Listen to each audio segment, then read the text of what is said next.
화려하지 않아도 정결하게 사는 삶, 가진 것이 적어도 감사하며 사는 삶, 내게 주신 작은 힘 나눠주며 사는 삶, 이것이 나의 삶의 행복이라오.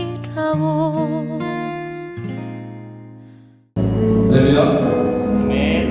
오늘 주일예배 2022년도 1월 첫째 주일에 오신 여러분들 주일예배로 환영합니다. 기도하심으로 예배를 시작하겠습니다.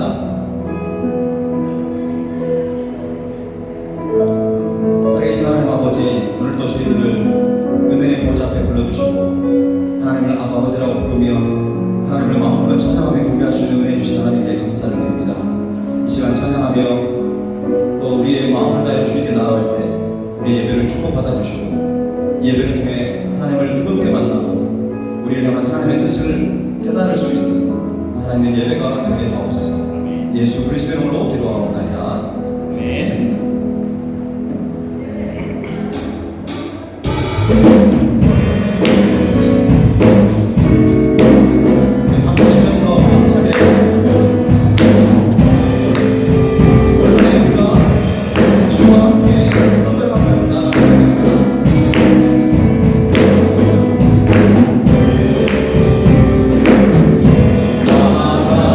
지길 가는 것 즐거운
주님, 올 한해 내가 무엇을 가장 귀한 것으로 여길 것입니까? 내 안에 가장 귀한 것, 세상 지식보다 더 귀한 것, 금은보다 귀한 것을 오직 예수 그리스도이심을 선포합니다. 올 한해 다른 것을 다 우리가 포기하는지라도 주님 한 번만은 포기하지 않게 하여 주옵소서. 주님께 예배하는 일에 나의 목숨과 나의 모든 인생을 걸 수 있도록 도와주옵소서. 올 한해 하나님 52주의 주의를 주님께 부탁합니다. 하나님 이 52주의 주의를 거룩하게 지키며 우리 예배의 삶을 허락하여 주옵소서. 오직 주님만이 나의 삶의 모든 것 되십니다. 이 시간 우리 하나님 앞에 전심으로 기도하겠습니다. 살아계신 하나님 앞에 기도하겠습니다. 예수 이름을 찬양합니다. 주님만을 높여드립니다. 우리의 찬양을 드려주시고 올 한해 무엇보다 주님 앞에 예배하며 세상의 모든 지식보다 아버지 그만과 같은 주님 경기한 주님을 따라가며 우리의 찬양을 드려주시고 올 한해 우리가 예배를 선포하며 예배 모습을 볼 수 있는 우리 빨리 성계시고 우리의 찬양을 드려주시고 오 주님만을 찬양하며 예배하며 하나님의 찬양을 드려주시고 하나님 역사해 주시기를 원합니다. 우리의 은혜의 주님이라고 오 하나님 아버지 주셔서 우리의 고백과 우리의 결단과 우리의 기회가 되어주시기를 원합니다. 하나님의 찬양 우리의 헌신 우리의 예배를 하나님 기뻐하여 주시옵소서. 오 하나님 아버지 예수님만을 찬양하고 그분의 이름을 높이는 우리의 예배가 되기를 원합니다. 그렇게 마음을 주장하여 주시고 인도하여 주시옵소서. 오 주님 주님의 찬양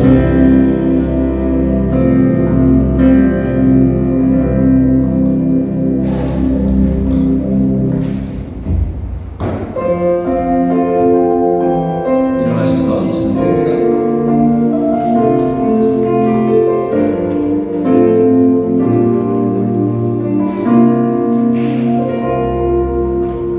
나는 하나님을 예배하는 예배자입니다. 내가 서 있는 곳 어디서나 하나님을 예배합니다. 내 영혼 거룩한 은혜를 향하여 내 마음 완전한 하나님 향하여 이곳에서 바로 이 시간 하나님을 예배합니다. 나의 평생에 단 한 가지 선 주의 아름다우신 공연 사랑 노래하는 것 나의 왕 되신 주님의 얼굴 구하며 그 사랑 안에 머물러 사랑 노래합니다.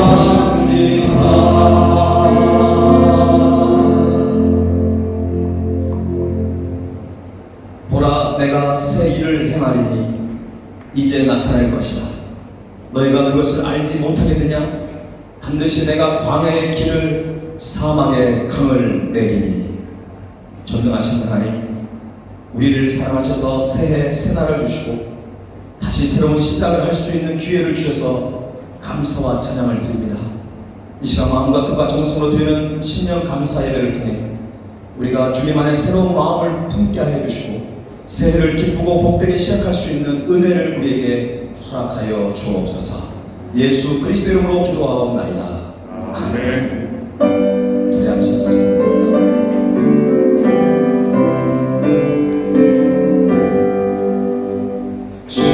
시온의 영광이 빛나는 아침 어둑거린 땅이 밝아오네.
소망이 되시고 빛 되신 하나님 아버지, 오늘 거룩하고 복된 주의 날에 우리들의 마음을 거룩하게 하시고 시간을 구별하여 주님의 몸된 교회에 나와 신령과 진정으로 드리는 우리의 예배와 영광과 찬양을 홀로 받아 주시옵소서.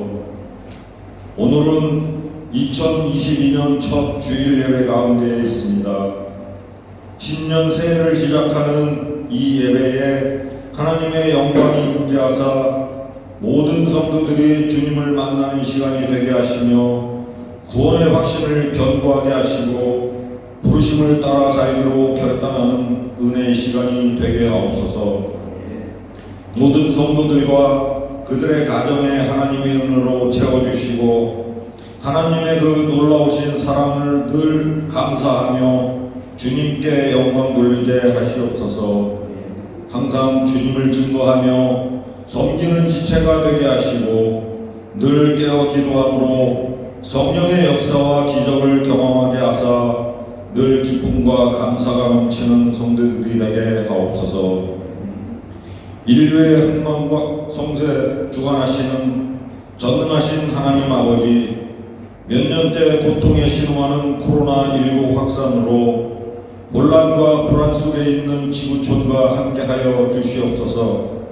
어려움 속에도 마음의 평안을 잃지 않고 기도하도록 지켜주시고 각자의 삶의 자리에서 최선을 다할 수 있도록 이끌어 주시옵소서.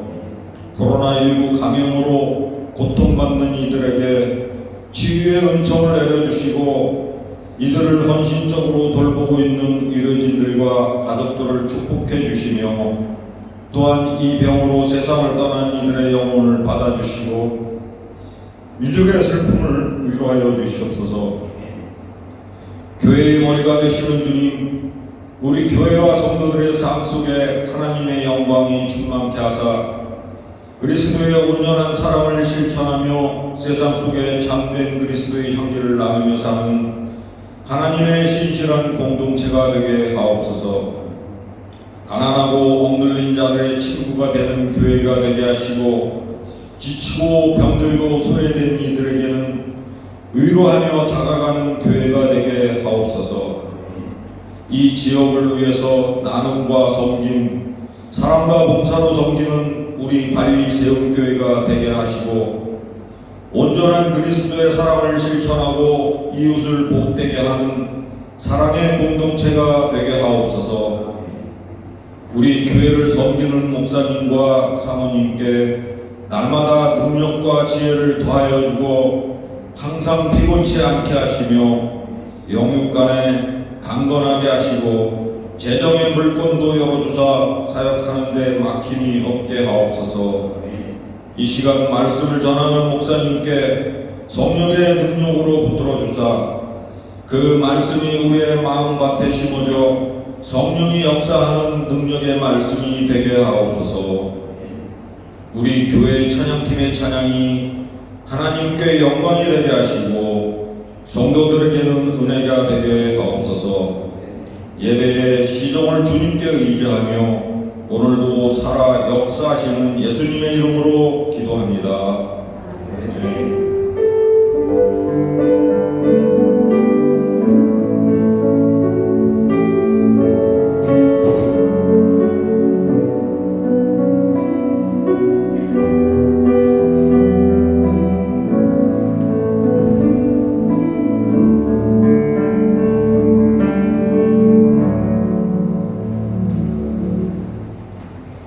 드린 예물을 하나님께 봉헌하겠습니다.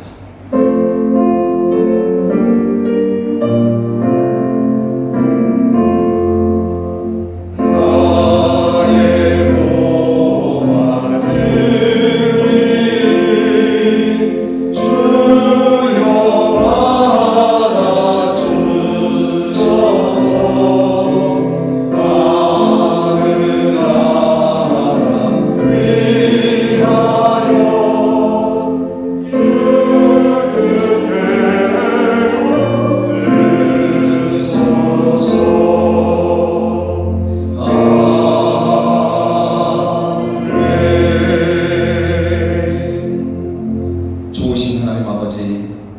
우리에게 이민년 새해를 허락해 주시니 감사를 드립니다.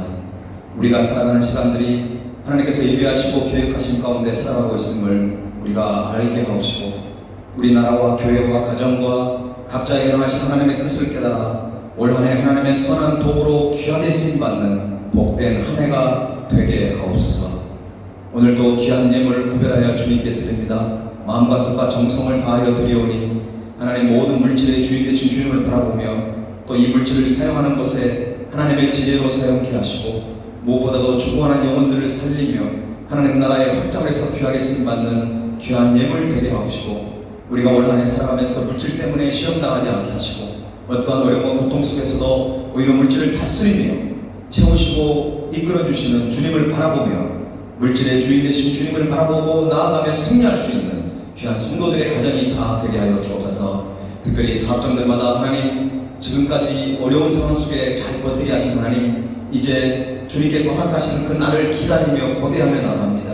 하나님께서 물질의 풍족함으로 채워주시고 그것으로 인해 하나님의 나라를 위해서 정말 주님을 기쁘시게 해드리는 일에 그 물질을 아름답게 사용할 수 있는 그런 지혜를 우리에게 허락해 주시기를 원합니다.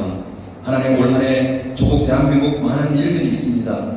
특별히 아버지 하나님, 대통령을 뽑는 중요한 날을 기다리고 있습니다. 하나님, 그 일 가운데 성령께서 역사해 주셔서 나라와 민족을 위해 헌신하고 백성을 사랑하고 섬길 수 있는 그런 지도자가 뽑혀지도록 도와주시고, 무엇보다도 아버지 남북이 통일을 되는 그 일들을 진행할 수 있는 그런 영적 지도자를 하나님께서 세워주시기를 원합니다. 국가적으로, 경제적으로, 교육적으로, 또 사회적으로 많은 아버지 어려움 가운데 있사오니 특별히 청소년들 문제가 너무나 심각합니다. 또 가정의 위기 가운데 있는 가정들이 너무나 많습니다. 하나님께서 일일이 찾아가셔서 올 한 해 가정이 회복되고 한국교회가 살아나고 또 세계에 흩어져 있는 디아스포라 교회들이 영적으로 충만해져서 하나님께서 맡겨진 세계 선교사역을 감당하는 모든 세계 교회가 되게 하여 주시기를 원합니다.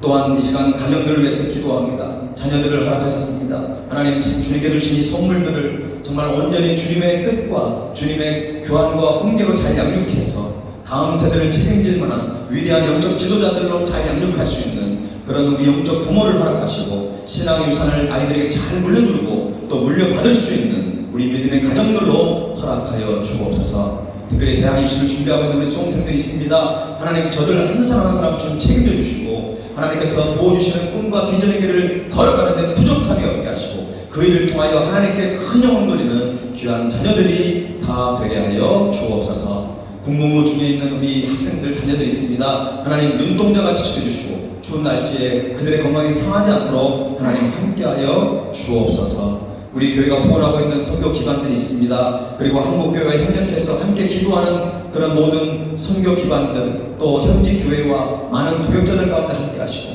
무엇보다도 우리 교회에게 좋은 예배 장소를 허락해준 개베이 NCC 교회를 축복해 주셔서 올 한 해 서로 협력함으로 주님의 그 선교적인 사명을 다하는 일에 함께 돕고 동역할 수 있는 그 은혜를 우리에게, 그리고 이 교회 가운데 하나님 크게 역사하여 주시옵소서. 하나님, 오늘의 말씀이 우리에게 올 한 해 정말 필요한 말씀이 되게 하시고 우리를 향한 하나님의 뜻을 깨닫는 그런 은혜의 시간 되기를 소원하고 예수 그리스도 이름으로 간절히 기도하옵나이다. 아멘.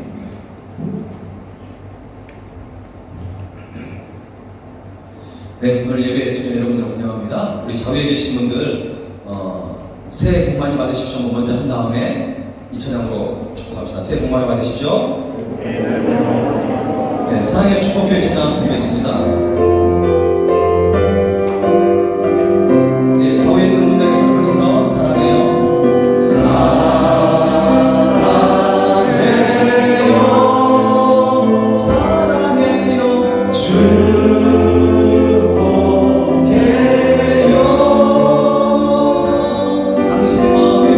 당신의 마음에 우리의 사랑을 드려요. 사랑을 드려요. 우리 특별히 자도시에 오늘 한 번 더 사랑해요.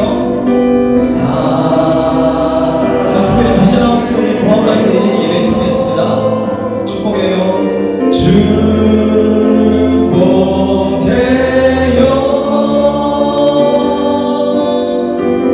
당신의 마음에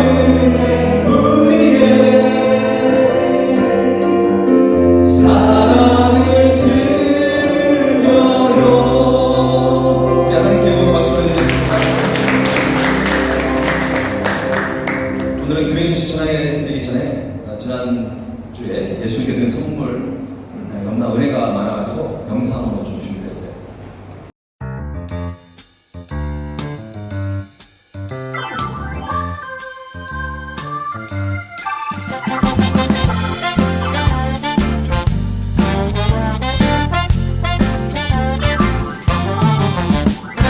복음을 나누며 생명이 살아나고 사랑을 나누며 이곳에 하나님 계시도다. 나의 오병이여 아주 작은 힘이라도 주 앞에 드릴 때 하나님 넘치게 하시리라. 우리 함께 나눠요 그 사랑, 내가 먼저 받은 하나님 사랑. 우리 먼저 그 사랑 나눌 때 사랑의 하나님 모든 사랑. 이상한 귀여운 알았어 아기 사랑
가난한 사람, 연약한 사람, 눈물 마르지 않는 사람, 예수님이 필요한 사람 여기 있나요? 실패한 사람, 두려운 사람, 꿈도 소망도 없는 사람, 예수님이 필요한 사람 여기 있나요? 예수께로 오세요. 예수께로 오세요. 당신의 마음 주가 알고 계세요. 예수께로 오세요. 예수께로 오세요. 나의 구주 되신 예수께로 오세요. 들 가운데 늘 함께 해주세요. Tolonglah menyertai pendeta dan juga jemaat-jemaat ini. 우리 발리 세움교회 성도들을 축복하여 주옵소서. Tolonglah memberkati jemaat-jemaat YBI 발리 세움 juga. 코로나로 너무나 힘든 상황 속에서도 이렇게 하나님의 사랑을 전할 수 있는 기회를 주셔서 감사합니다. Kami mengucap syukur kepada Tuhan yang kasih kesempatan untuk memberi sembako ini.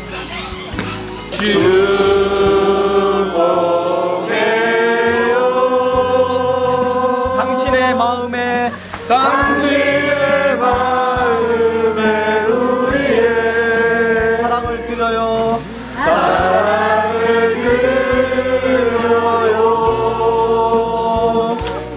필요한 사람 여기 있나요? 예수께로 오세요. 예수께로 오세요. 당신의 마음 주가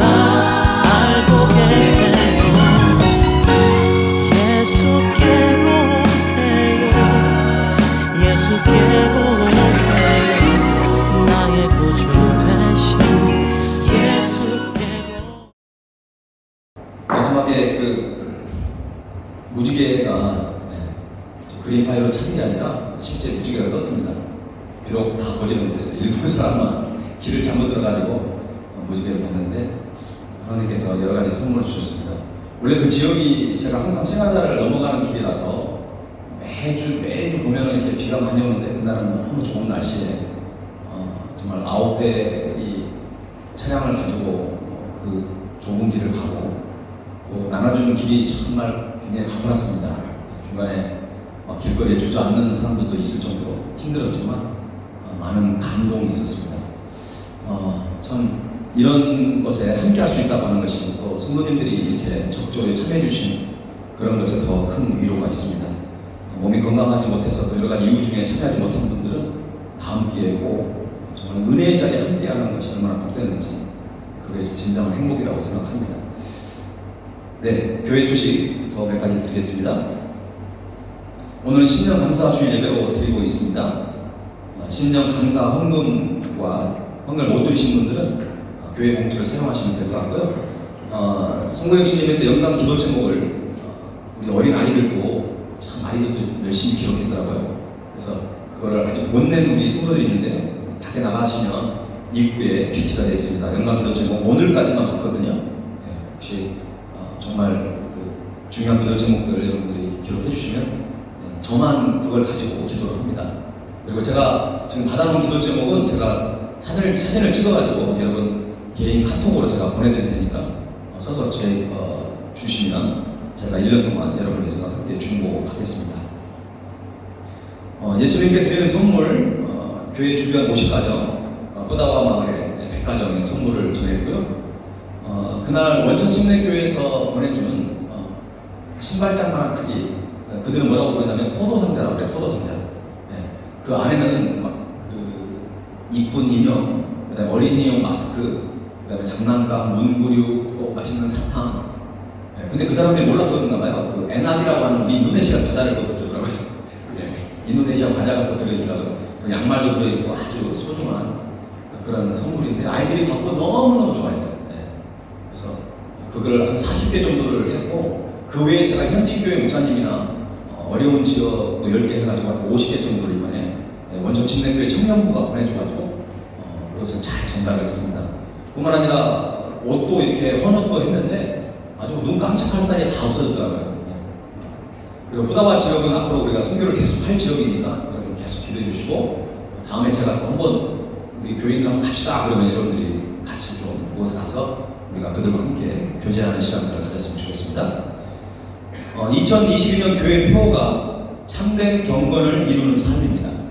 자, 한번 크게 한번 함께 한번 따라합시다. 참된 경건을 이루는 삶. 참된 경건을 이루는 사람. 예, 참된 경건입니다. 경건의 모양만 있는 게 아니라 참된 경건을 이루어서 경건의 능력을 우리 모두 소유하는 그런 한 해가 될 수 있기를 간절히 바랍니다. 운영위원회 모임을 이번 주 목요일 7시에 줌으로 모임을 잠깐 가지려고 하고 있고요. 다음 주에 예배 후에는 우리 발리세움 공동체라고 하는 것은 우리 전교인이 모이는 모임이에요. 예. 그래서 운영위원회 먼저 모이고 발리세움 공동체 모임을 전체적으로 하겠습니다.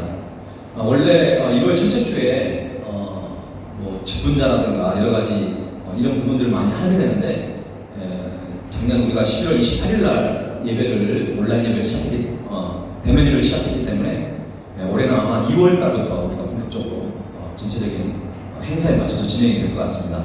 1월 한 달 동안 저희들이 준비하고 여러 가지 진행하는 부분들이 있습니다. 여러분 그렇게 참고해 주시면 좋을 것 같습니다. 조금 더디 가더라도 우리가 안전하게 또 저희들 잘 갔으면 좋겠습니다. 예, 방역 수칙 여러분 늘 기억해 주시고요. 지금 기록을 다 하고 계시죠? 네, QR코드 아니면 기록을 꼭 해주셔야 합니다. 오늘 우리에게 주신 하나님 말씀을 함께 보도록 하겠습니다. 야고보서 1장 1절 말씀입니다.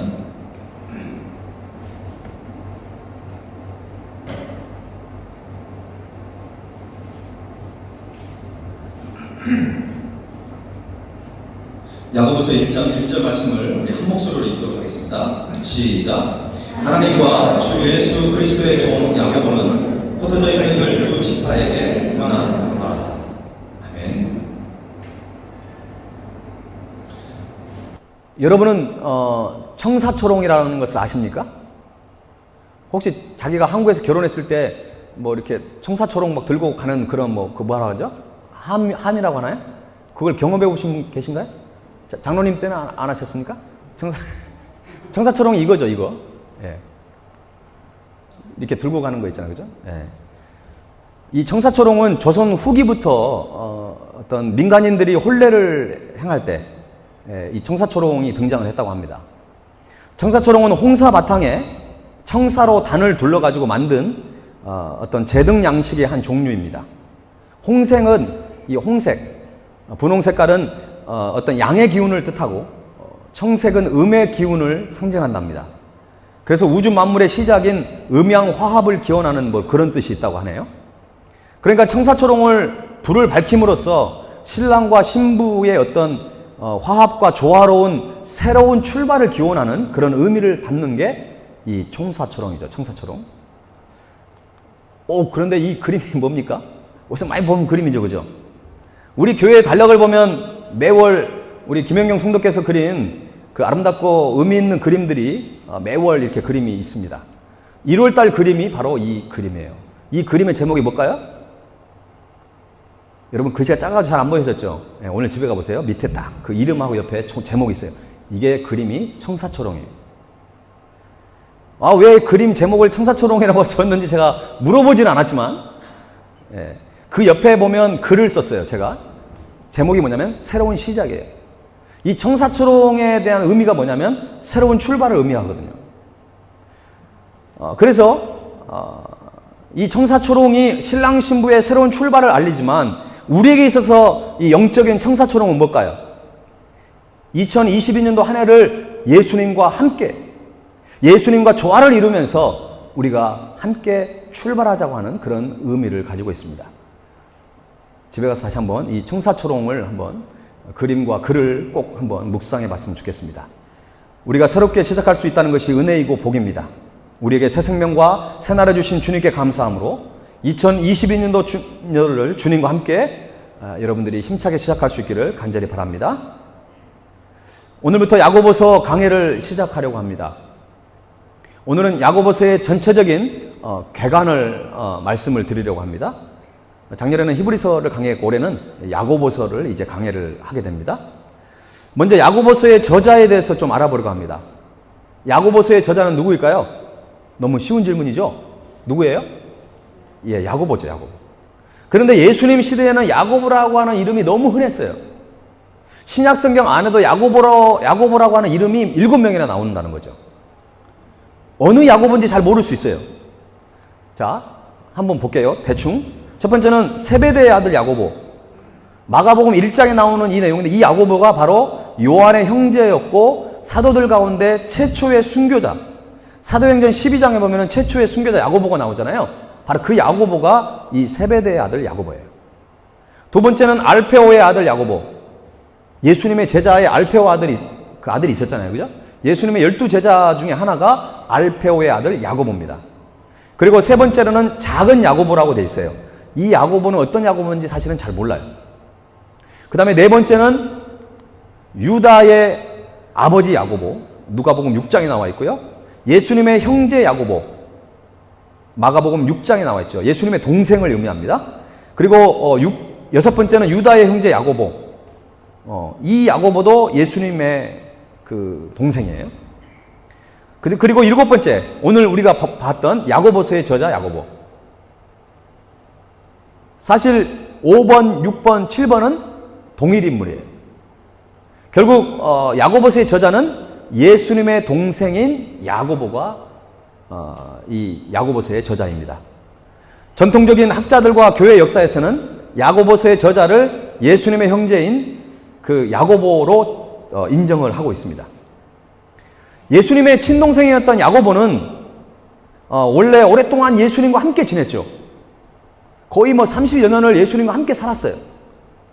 그런데도 불구하고 예수님을 메시아로 인정하지 않았습니다. 그런데 고린도전서 15장에 보면은, 원래 고린도전서 15장이 부활장이잖아요. 예수님이 부활하셔가지고 여러 제자들이 나타나시는데 그때 예수님의 동생에게도 나타났어요. 그때 야고보는 새로운 큰 삶의 전환점을 맞이합니다. 부활하신 예수님을 만나고 예수님께서 정말 메시아였음을 그가 믿음으로 받아들이게 되는 것이죠. 이렇게 변화된 야고보는 자신의 동생들에게 찾아가서도 예수님이 누구인지를 소개했고, 그들 역시 예수님을 바로 믿는 그런 신실한 그 주님의 제자로 삶을 살아가게 됐습니다. 여러분, 참 그러고 보면 예수님께서는 우리를 사용하시기에 우리에게 먼저 찾아오시는 분이잖아요. 먼저 우리를 사랑하셨고 먼저 우리에게 찾아오시는 분이에요. 나에게는 안 찾아왔다고요? 이미 찾아갔어요. 그걸 못 느꼈거나 그것을 거부했기 때문에 그런 거죠. 하나님 우리에게 찾아오셨습니다. 그리고 우리에게 말씀하세요. 내가 너를 사랑한다는 거예요. 내가 너를 사용하겠다는 것입니다. 나는 너와 함께하고 싶다고 그렇게 주님은 말씀하시는 것입니다. 결국 이들 모두 예수님의 제자들과 합류하게 되었고, 예수님께서 승천하시기 전에 예수님께서 남기신 말이 있잖아요. 기다리라고 했잖아요. 떠나지 말고 기다리라. 그래서 마가의 다락방에 120명의 그런 제자들이 모여서 막 기도를 할 때 그 자리에 누구도 있었어요? 이 야고보, 예수님의 동생들도 그 자리에 열심히 기도하면서 있어요. 이게 사도행전에 보면 다 기록이 돼 있어요. 그 이후에 야고보에 대한 성경의 기록을 보면 바울이 회심하고 3년 정도 지났을 때, 처음으로 사도 바울이 예루살렘에 방문했을 때 사도 바울의 그 위치가 어땠냐면, 사도 바울이, 우리가 바울 그냥 안 하고 사도 바울이라고 하잖아요. 그죠? 왜 사도 바울이라고 할까요? 그 예수님의 12제자 중에 바울이 있었나요? 바울이 예수님의 12제자에 없었습니다. 그런데도 왜 우리가 바울을 사도 바울이라고 부릅니까? 그의 사도권을 인정해 주는 거거든요. 그런데 예수님의 제자들은 사실은 바울을 그렇게 인정하고 싶지 않았어요. 바울이 예루살렘에 방문했을 때 그때 바울의 위치에서 그 바울을 대변해주고 바울의 사도권을 인정해줬던 사람이 바로 예수님의 동생인 야고보였다는 것입니다. 그래서 바울 서신에 보면 사도 바울이 이 야고보에 대해서 여러 가지 이렇게 기록했던 장면들이 있습니다. 야고보는 그 당시 그가 뭐 예수님의 동생이었는지 어떤 동생이었기 때문에 그런지 모르겠지만 예루살렘에서 굉장히 중요한 역할을 감당했던 사람입니다. 특히 사도 바울을 적극적으로 지지했고 하나님의 은혜의 복음이 굳건히 뿌리를 내리고 이방인에게 그 전파될 수 있도록 지대한 영향력을 끼쳤던 사람이 바로 야고보였다는 것이죠. 사도행전 21장의 기록을 끝으로 야고보에 대한 행적은 더 이상 알 수가 없습니다. 그러나 야고보를 통해 그가 어떻게 예수님의 그리스도의 종으로 충성스럽게 복음을 전했는지, 그리고 복음의 전파 역할을 수행했는지 우리는 충분히 짐작할 수가 있습니다. 전승에 따르면 그 바리새인들에 의하여 율법 파괴자의 제목으로 고소를 당하게 됩니다. 공회의 재판을 받게 되고 결국 그런데도 불구하고 그는 믿음을 부인하지 않으므로 성전 꼭대기에서 밀어뜨린 후에 결국 유대인들이 돌을 던져가지고 순교를 당했다고 합니다. 이처럼 야고보는 주의 부르심 따라 십자가의 길을 걸어갔고 순교자의 삶을 살면서 이 야고보서를 기록했던 것입니다. 우리가 읽고 있는 이 신약 성경의 대부분은요, 그냥 평이하게 읽을 수 있는 본문이 아니에요. 그들이 어떤 죽음의 위기 속에서, 때로는 감옥에서, 그들이 생명의 위기 속에서 편지를 쓴 거예요. 그래서 우리가 이 야고보서를 읽을 때도, 묵상할 때도 그런 진지함을 가지고 이 말씀을 묵상해야 합니다. 그러면 야고보서의 기록 시기가 언제일까요? AD 45년에서 66년 정도를 보는데요. 여기에는 두 가지 견해가 있습니다. 본서의 이방인 신자들에 대한 언급이 전혀 없기 때문에 AD 49년에 열렸던 그 예루살렘 총회가 그때 열렸는데 그 이전에 쓰여졌다고 하는 견해가 있고, 또한 바울의 이신칭의, 오직 의인은 믿음으로 말미암아 살리라, 그것에 대한 어떤 반대적인 그런 측면을 다루고 있기 때문에 결국 로마서가 기록된 이후 AD 60년경에 쓰여졌다고 하는 그런 견해도 있습니다. 뭐 이 정도로만 여러분이 아시면 될 것 같고요. 이 서신의 내용은 송구영신 예배 때 조금 말씀드린 것처럼 핵심 단어가 세 가지예요. 첫 번째는 믿음, 두 번째는 행함, 세 번째는 지혜라는 것입니다. 이 지혜는 어떤 지혜인가요? 우리가 믿음으로 행할 수 있는 지혜예요. 야고보서 이 말씀 가운데, 자, 야고보서의 그러면 수신자는 누굴까요? 야고보의 수신자는 누구를 대상으로 이 서신을 썼는지라는 것이죠. 본문 1절을 보면 야고보서의 수신자가 기록되어 있습니다. 자, 1절 말씀 우리 다시 한번 읽어봅시다. 시작. 하나님과 주 예수 그리스도의 종 야고보는 흩어져 있는 12지파에게 문안하노라. 아멘. 야고보서는 믿음 생활을 하다가 핍박을 받고 예루살렘에서 떠날 수밖에 없었던, 그래서 여러 나라의 그 소아시아 지역에 흩어져서, 뭐 지금으로 말하면 뭐 터키, 그리스 그쪽이죠. 그쪽으로 흩어져서 살아가는 12지파라는 것은 이스라엘을 얘기하거든요. 그러니까 개종한 유대인들을 대상으로, 유대인 그리스도인을 대상으로 이 편지를 썼다는 것입니다. 어떻게 보면 히브리서의 수신자들하고 똑같은 거죠. 이 서신의 내용은 제가 송구영 씨 때 좀 말씀드렸고요. 오늘 이어서 계속 말씀을 드리겠습니다. 야고보서는 믿음과 행함이라는 주제를 정면으로 다룬 그런 독보적인 책입니다. 종교개혁자 마르틴 루터는 야고보서를 지푸라기 서신이라고 말하면서 좀 불편한 심기를 드러냈습니다. 그 이유는 뭡니까? 믿음으로 구원을 얻는 어떤 이신칭의와 행함이라고 하는 것은 어떤 반대되는 개념이라고 생각하기 때문에 그렇습니다. 그러나 여러분, 본문을 자세히 묵상해보면 전혀 그렇지 않다는 것을 우리가 알 수 있어요. 앞으로 우리가 말씀을 묵상하다 보면 이게 이신칭의와 반대되는 개념이 아니라 그것에 대한 어떤 실천적인 면이라고 볼 수 있어요. 로마서도 보면 로마서 1장부터 11장까지는 어떤 교리적인 부분을 다루지만 12장부터는 우리의 생활적인 패턴을 다루고 있거든요. 그러니까 이 야고보서도 사실은 어떤 로마서에 이어서 우리가 믿음을 가지고 구원을 받았는데 그냥 믿음을 가지고 어떻게 살아가야 될지, 우리의 삶의 어떤 실천적인 부분, 행함적인 부분을 어떻게 해야 될지를 구체적으로 말씀해 주고 있다는 것입니다. 실제로 사도 바울의 바울 서신에 보면 믿음과 행함에 대해서 함께 다루고 있어요. 그런데 약간 행함적인 부분을 좀 강조하다 보니까 그런 오해를 사게 되는 것이죠. 믿음이란 태생적으로 행함을 전제하는 것입니다. 말로만 100마디, 1000마디 믿는다고 말한다고 해서 그것을 참 믿음으로 보기는 어렵다는 것입니다. 저는 최근에 이런 생각을 한 적이 있어요. 우리가 하나님을 너무나 쉽게 믿고 있지는 않는가? 하나님은 우리를 위해 독생자를 이 세상에 보내시고 십자가에 죽기까지, 우리를 위해서 그 어떤 하늘 보좌를 버리시고 이 땅에 오셔서 목숨을 헌신하기까지 우리에게 모든 것을 허락하셨는데, 우리는 그 은혜와 사랑을 받은 자들인데 그것을 정말 이웃에게 나누고 그것을 인해서 감사하고 감격해서 살아가기보다는 뭔가 부족해서인지 더 달라고, 더 내가 필요하다고 자꾸 하나님 앞에 무엇인가를 계속 요청하고 있지 않는지 좀 우리 자신을 돌아봤으면 좋겠습니다. 연초가 되니까 여러분이 어떤 기도 제목을 적고 여러분이 어떤 하나님 앞에 소원이 있을 거예요.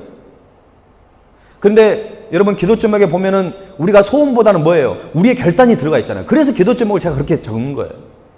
하나님, 올 한 해 내가 뭐가 되게 해주세요, 이게 아니라 내가 이렇게 하겠습니다. 내가 주님 앞에 참된 경건을 위해서는 제가 어떻게 하겠습니다라고 하는 결단의 기도를 하는 것입니다. 여러분, 이게 바른 신앙생활이에요. 우리나라 속담에 물에 빠진 사람 구해줬더니 뭐 달라고요? 보따리 내놓으라고 하는 말이 있어요. 물에 빠졌을 때는 오직 내가 지금 살아야 한다고 하는 어떤 간절함이 있잖아요. 제발 나를 건져주세요. 그러면 당신이 원하는 대로 다 해주겠습니다라고 뭔가 그런 어떤 갈급함이 있고, 그 건져주는 사람에 대한 어떤 고마움이 있고 막 그런 부분이 있잖아요. 그런데 딱 구해줬더니 어때요? 위기의 순간을 딱 모면하고 났더니 내 보따리 어디 있냐고. 내가 좀 전에 나를 구할 때 밧줄을 던졌을 때 좀 천천히 당기지 세게 당겨가지고 내가 손이 좀 까졌다고, 아까 왜 나한테 반말했냐고 막 이렇게 따진다고 한다면 그거는 생명의 은인에 대한 예의가 아니죠. 하나님의 은혜를 입고 사는 우리 역시 어려울 때는 하나님을 찾습니다. 하나님, 나에게 주님이 필요합니다. 주님께서 함께해 주셔야지만 가능합니다라고 우리가 하나님을 찾다가 조금 삶이 평안해지고 좀 여유가 생기면 언제 내가 하나님이 필요했는지, 내가 어떻게 하나님의 은혜로 살았는지를 그냥 막막하고 자기의 생각과 자기 마음대로 살아가 보려고 했던 우리의 모습은 아닌지 좀 우리 자신을 되돌아봤으면 좋겠습니다. 하나님은 가나안 땅을 정복한 이스라엘 사사들을 세우셔서 백성을 다스리게 했습니다. 그런데 막 침략자들이 들어오면 그 사사들을 통해서 구원을 해주셨어요.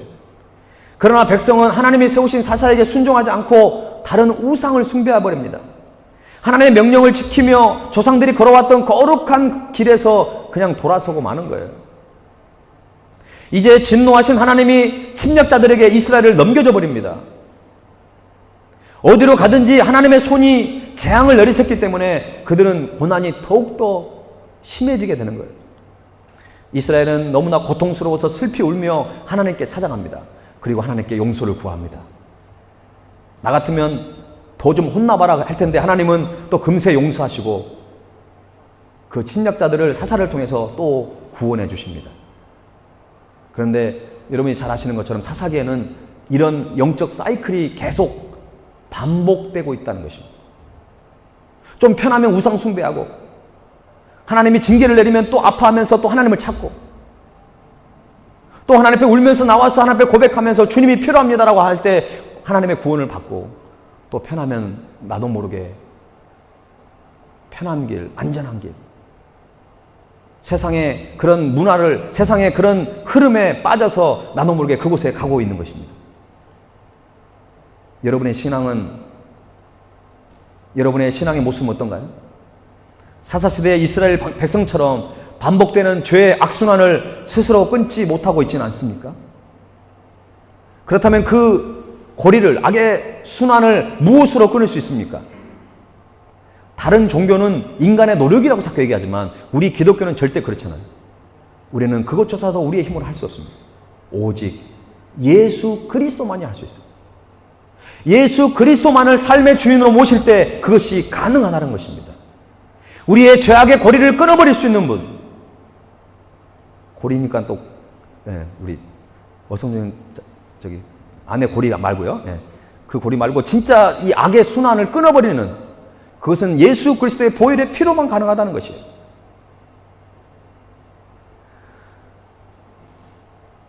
예수님의 구원하시는 은혜가 아니면 우리는 살아갈 수 없는 그런 존재임을 인정하고 우리의 인생을 주님께 맡겨드리십시오. 그리고 내가 급할 때만 주님을 찾는 것이 아니라 나의 모든 삶 속에서 주님과 늘 동행하는 그런 삶을 우리가 살아가야 합니다.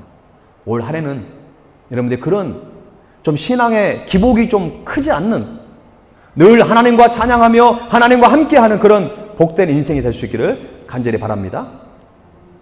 청소년기의 특징을 이야기할 때 럭비공이라고 얘기해요. 왜 그러죠? 그렇죠. 어디로 튈지 몰라요. 그래서 럭비공이라고 얘기하고요. 또 역삼각형이라는 말도 합니다. 이렇게 세울 수가 없잖아요. 그죠? 그러니까 한쪽으로 치우치게 될 수밖에 없어요. 이 청소년 시기는 어느 한쪽에 굉장히 열정을 가지고 쏟기를 원해요. 좋은 부분에서는 열정이지만 또 안 좋은 부분에서는 한쪽으로 자꾸 치우친다는 것이죠. 여러분, 우리 그리스도인은 어디에 치우쳐야 할까요? 우리의 삶도 내가 뭔가 잘 할 수 있는 것 같지만 사실은 굉장히 연약해요. 때로는 넘어지고 실패합니다. 좌절합니다. 근심합니다. 미래에 대한 두려움을 가지고 살아가요. 여러분이 어디에 치우쳐서 살아가시겠습니까? 오직 예수 그리스도께 치우쳐야 한다는 것이죠. 이왕에 치우쳐서 살아야 한다면 우리가 사람이 아니라 다른 우상이 아니라 예수님께로 우리가 치우쳐야 한다는 것입니다. 그래서 아까 우리 영상에도 그 음악에 그런 거 있잖아요. 예수께로 오세요. 예수께. 실패하고 가난하고 넘어지고 연약하고 힘들 때 예수께로 나가야 한다는 것입니다. 그래야 우리는 주님과 함께 승리하는 삶을 살아가는 것입니다.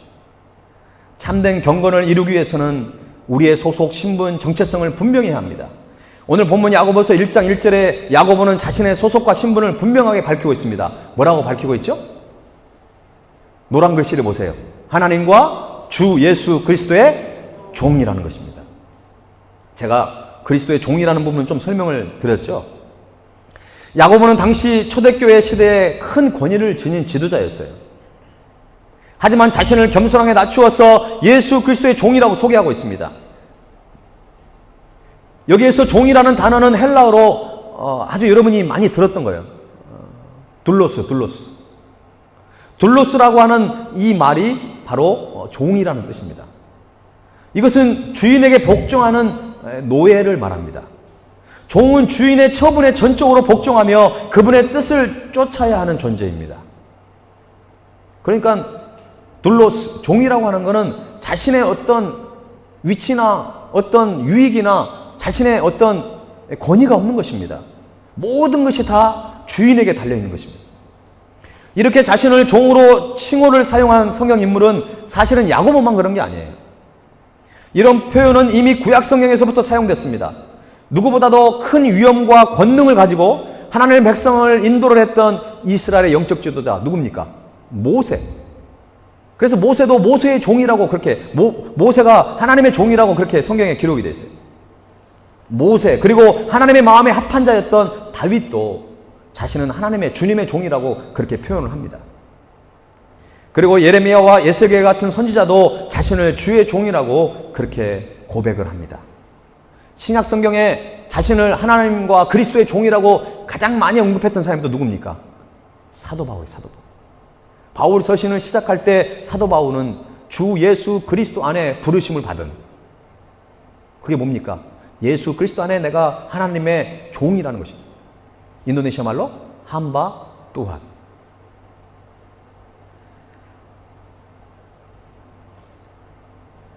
야고보가 자신을 하나님과 주 예수 그리스도의 종이라고 한 것은 자신이 하나님과 예수 그리스도를 따르고 순종하며 섬기는 위치에 있음을 분명하게 지금 밝히고 있는 것입니다. 야고보는 자신을 하나님과 예수 그리스도를 떼어놓고는 설명할 수 없다는 것입니다. 예수 그리스도를 통해서만 자신을 이해할 수 있다고 그렇게 지금 얘기하고 있는 것입니다. 다른 사람들이 여러분을 어떤 사람으로 이해하고 있을까요? 여러분이 알고 있는 다른 사람들이 여러분을 생각할 때 여러분을 어떤 사람으로 생각할까요? 어떤 사장님? 소장님? 잘생긴 사람? 아니면 키 큰 사람? 이런 게 있겠지만 거기에 여러분을 저 사람은 신실한 그리스도인이야, 이렇게 인정받고 있다면 여러분은 참 멋진 인생을 살고 있는 것입니다. 그런데 우리가 그렇게 살지 못한다고 한다면 우리는 다시 한번 우리 자신을 돌아봐야 되겠죠. 근데 여러분은 여러분을 어떻게 생각하나요? 여러분은 여러분을 어떻게 이해하고 있습니까? 누군가에게 여러분을 소개할 때 뭐라고 소개하시겠습니까? 그것이 여러분의 신앙의 성숙도예요. 여러분이 지금 생각하고 여러분이 내세우고 여러분이 자랑스럽게 생각하는 것이 무엇이냐가 그것이 여러분의 신앙의 그런 모습이라는 것입니다. 우리가 하나님을 믿기 전에 우리는 어땠습니까? 우리는 죄의 노예였어요. 사탄의 지배 아래 있었습니다. 하지만 예수님을 믿음으로 우리의 신분은 바뀌게 되었습니다. 그래서 고린도후서 5장 17절에 뭐라고 말합니까? 그런즉 누구든지 그리스도 안에 있으면 새로운 피조물이라, 이전 것은 지나갔으니 보라 새 것이 되었도다. 우리는 예수님으로 인해 새로운 피조물이 되었습니다. 새로운 신분, 새로운 정체성을 갖게 되었다는 것이죠. 그런데 왜 옛날에 가졌던 신분, 옛날에 가졌던 정체성을 가지고 왜 살아가려고 하십니까? 그래서 여러분 교회에 오면은요 아무것도 아니에요. 여러분이 아무리 큰 사업체를 가지고 있고 여러분이 아주 큰 어떤 학교를 가지고 있고 여러분이 어떤 굉장한 부를 누리고 있을지라도 교회에 오면 우리는 주님 안에 예배자로 서는 것이고 나는 그리스도의 종으로 하나님 앞에 고백되어야 한다는 것입니다. 내가 세상에서 어떤 사람인데 내가 교회 와서 쓰레기를 주워? 내가 무슨 차량 안내를 해? 이게 아니잖아요. 여러분이 세상에서는 굉장히 사회적으로 신분이 높아요. 그런데 교회에 와서는 화장실을 청소하고 쓰레기를 주울 때 그게 사람을 감동시키는 거예요. 그게 그리스도인의 정체성입니다. 아멘입니까? 네, 오늘 또 차량 안내 옆에 밑에 가보니까 열심히 하고 계시더라고요. 네, 앞으로 오늘 한 주만 그러지 마시고 한 달 동안 차량 안내 여러분 잘 해주시고 주보에 순서자들이 다 있습니다. 여러분들이 좀 잘 해주셔야 되고 좀 주일날 최소한 우리 운영위원들은 1시간 전에 나오셔서 함께 예배를 준비하면 많은 도움이 될 거예요. 여기서 우리는 질문을 할 수 있어요. 정말 하나님 앞에 우리가 새로운 피조물로 새로운 신분으로 거듭났다고 하는데 왜 하필 종의 신분입니까? 이렇게 질문할 수 있죠. 이게 바로 영적인 비밀인 것입니다. 우리가 사회적으로는 종이 된 것은 아닙니다. 우리가 하나님 앞에서 예수님의 종이 된 것입니다. 우리가 약할 때 오히려 그분이 일하시고, 우리가 죽어질 때 오히려 하나님의 기적이 나타난다는 것을 우리에게 보여주고 있는 것이에요. 우리는 그것을 인정하는 것입니다. 그래서 예수님께서 요한복음 12장 24절에 뭐라고 말씀하십니까? 내가 진실로 진실로 너희에게 이르노니, 그 다음부터 같이 읽겠습니다. 한 알의 밀이 땅에 떨어져 죽지 아니하면 한 알 그대로 있고 죽으면 많은 열매를 맺느니라. 할렐루야. 내가 죽어지지 않기 때문에 열매를 못 맺는 거예요. 우리는 뭔가 하나님의 일을 한다고 하면서 내가 자꾸 살아나려고 그래요. 내 생각대로, 내 의지대로, 나의 유익을 위해서 뭔가 하려고 한다면 그것은 열매가 없어요. 예수님께 드리는 선물, 우리가 우리를 나타내려고 하지 않았기 때문에 이렇게 은혜가 있고 우리에게 정말 감동이 있는 거 아닙니까?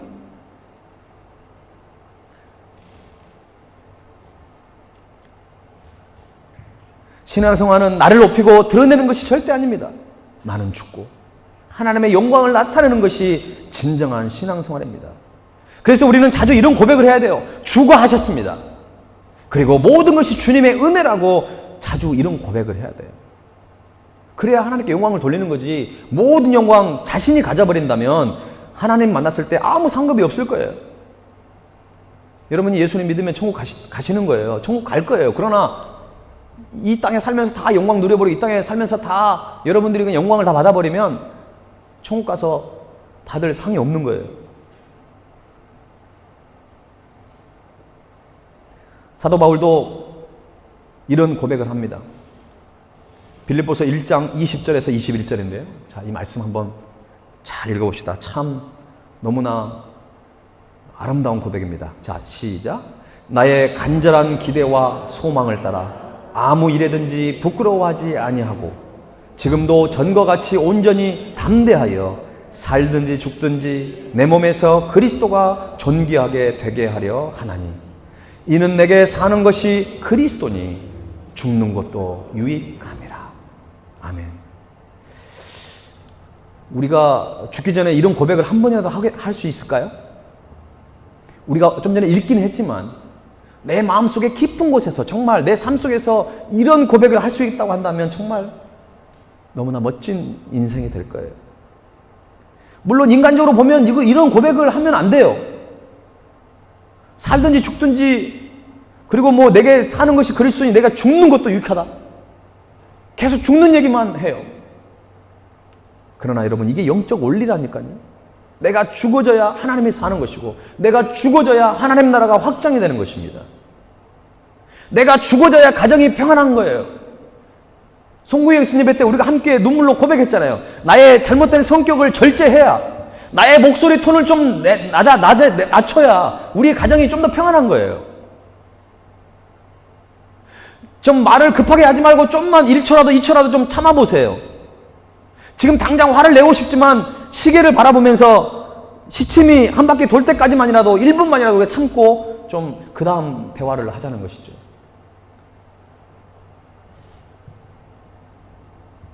신앙생활 하면서 다른 사람을 자꾸 쳐다보지 마세요. 다른 사람이 문제가 아니라 바로 내가 문제인 것입니다. 목회자의 문제고 영적 지도자의 문제고 저와 여러분의 문제예요. 사도 바울은 이 고백을 감옥에 갇혔을 때 한 거예요. 그는 죽음의 위기 가운데 이 편지를 쓴 것입니다. 살든지 죽든지 자신의 몸에서 예수 그리스도가 존귀하게 되기를 간절히 바라고 있습니다. 심지어는 자신이 살아가는 이유가 예수 그리스도이기 때문에 죽는 것도 유익하다고 그렇게 아름다운 고백을 할 수 있는 거예요. 여러분, 코로나가 아직 끝나지 않아가지고 정말 힘드시죠? 정말 힘드실 거예요. 우리는 6.25를 안 겪어왔잖아요. 일제시대를 안 겪어왔잖아요. 보릿고개를 안 겪었잖아요. 근데 아마 그때는 더 힘들었을 거예요.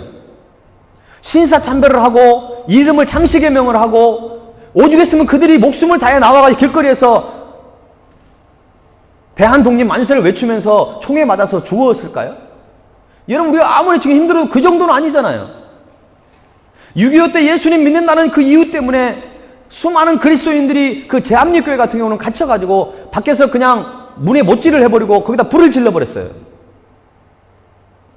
예수님의 그 그림을 갖다가 밟고 지나가는 사람은 살려주고 밟고 지나가지 않는 사람은 불에 태워서 죽여버렸다는 것입니다. 저와 여러분이 지금 그런 상황은 아니잖아요.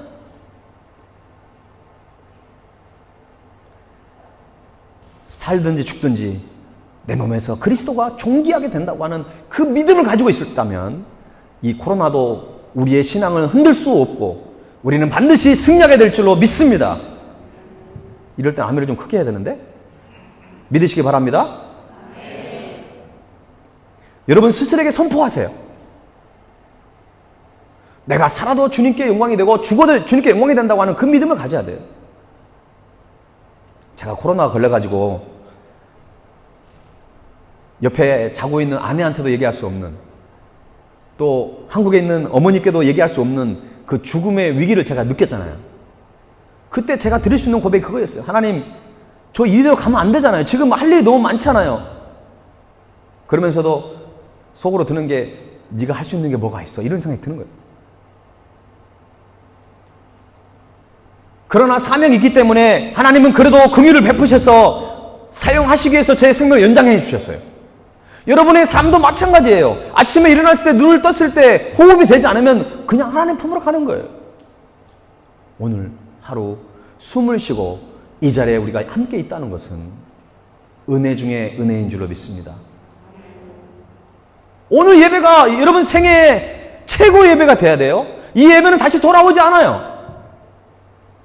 우리 학생들, 특별히 12학년들이 되게 많아요. 저는 너무 마음이 지금 급해요. 저들이 앞으로 한 6개월 있다가 지금 한국 가야 되거든요. 미국으로 가든 어디로 가야 되거든요.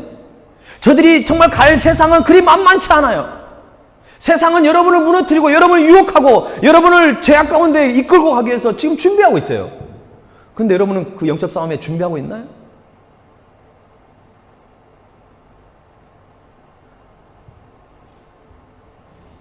(2022년) 한 해 여러분은 어떤 삶을 살아가기를 결단하셨습니까? 어떻게 하면 내가 더 잘 살고 내 자신에게 유익이 되는 일을 찾고 내 자존심을 세우고 내 자신이 높아지기를 원하고 바라고 있지는 않습니까? 이런 마음은 절대로 참된 경건을 이룰 수 없습니다. 참된 경건은 나를 죽이는 것에서부터 시작합니다. 그래서 우리는 이렇게 고백해야 돼요. 한번 따라합시다. 나는 예수 그리스도의 종입니다. 한 번 더 따라합니다. 나는 예수 그리스도의 종입니다. 이것을 날마다 인정하고 여러분이 고백할 때 참된 경건을 이루려고 하는 이제 시작점에 여러분이 서게 되는 것입니다. 목사님들이 목회자를 여러분이 이럴 때 하나님의 종이라고 기도를 하는데 여러분 저한테 세뇌를 시키는 겁니까? 저는 이제 다 알아요. 저만 하나님의 종이고 저만 그리스도의 종입니까? 여러분도 그리스도의 종으로 살아가셔야 돼요. 이것을 꼭 기억하십시오.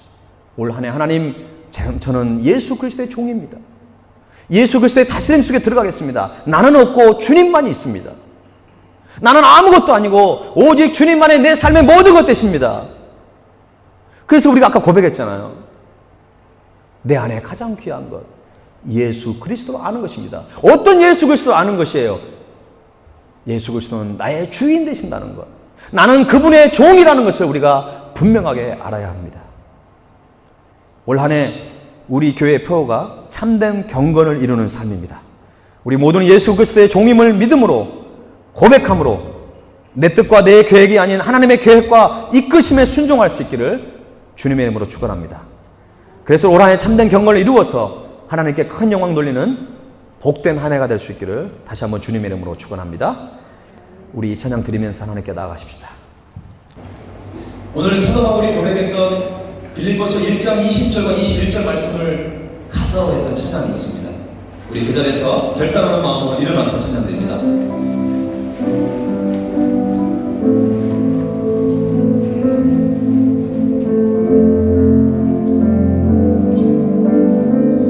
내 안에 사느니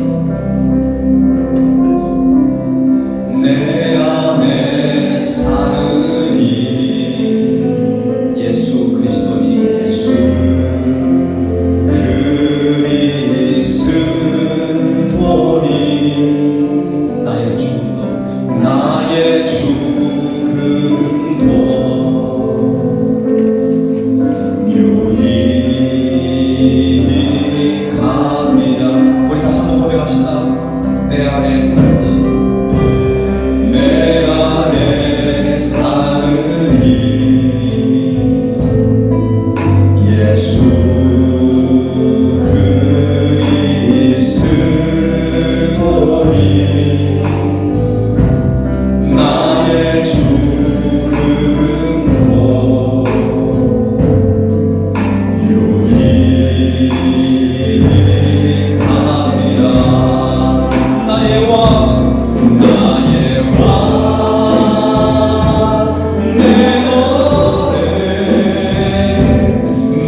여러분의 자존심, 여러분의 유익, 여러분의 모든 것을 내려놓지 않으면 불가능한 일입니다. 그러나 여러분 생각해 보십시오. 하나님이 이미 독생자 예수 그리스도 이 땅에 보내주시고 그분이 우리를 위해서 대신 십자가에 죽으셨습니다. 그것을 믿는다고 한다면 지금 우리가 살아가는 그 생명은 나의 것이 아니라는 것입니다. 그것을 때문에 우리는 내 생명을 주님께 드릴 수밖에 없었다는 것입니다. 우리는 예수님의 종으로 사는 것이 기쁨이고 예수 그리스도의 종으로 사는 것이 이 세상 가운데 우리가 승리할 수 있는 유일한 방법임을 여러분 이 시간 고백할 수 있기를 바랍니다.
내 힘으로는 아무것도 할 수 없다는 것입니다.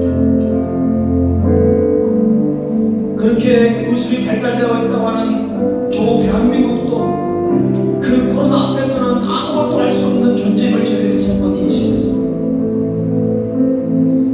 세상의 의술로도 백신으로도 치료제도 한계가 있다는 사실을 깨닫고 그 죽음 앞에 우리의 모든 것 아무것도 할 수 없는 존재임을 기억하여 하나님, 그럼에도 불구하고 우리를 여기까지 붙드시고 이끌어오신 주님, 우리의 생명을 하루하루 연장시켜 주신 그 주님, 살든지 죽든지 오직 우리의 삶 속에서 주님의 영광만을 나타내는 우리의 삶이 되기를 원합니다. 아버지, 물질적으로 힘드는 것 때문에 더 이상 우리가 주님 앞에 주눅들지 않게 하시고 나는 예수 그리스도의 종임을 기억하여 주님 앞에는 우리가 순종하고 독점하는 그런 삶을 살아야겠지만 세상을 향해는 그 누구도 나를 건드릴 수 없고 나를 무너뜨릴 수 없다라고 하는 그 강하고 담대한 믿음을 가지고 나에게는 예수 그리스도의 그 십자가의 흔적을 가지고 산다고 하는 그 자긍심을 가지고 살아가는 우리의 삶의 현장이 되기를 원합니다. 하나님, 오늘 우리가 참된 경건을 이루고자 원합니다. 우리를 변화시키시고 우리를 성장시켜 주시옵소서. 우리의 왕이시고 우리의 노래시고 우리의 참 생명 되신 주님을 줄 믿습니다. 우리의 간절한 고백과 결단을 들어 응답하여 주시옵소서. 그래서 사도 바울처럼 내 안에 사는 이 예수 그리스도시니 나의 죽음도 유익하다고 고백하는 그 성숙의 믿음을 우리에게 허락하여 주옵소서. 감사와 찬양을 드려요. 지금은 우리를 위해 십자가의 길을 걸어가신 주 예수 그리스도의 은혜와 독생자 예수 그리스도를 아낌없이 이 땅에 보내주신 하나님 아버지의 그 크신 사랑, 성령님의 역사하시고 동행해 주시는 그 놀라운 은혜가 참된 경건을 통해 나는 예수 그리스도의 종임을 기억하여 그것을 늘 인식하고 고백하며 세상에서 예수 그리스도의 종으로서의 승리함을 선포하기를 원하는 사랑하는 주님의 백성들 위해 저들의 미래와 저들의 올 한 해를 위해 지금부터 영원토록 함께 하시기를 간절히 축원하옵나이다. 아멘.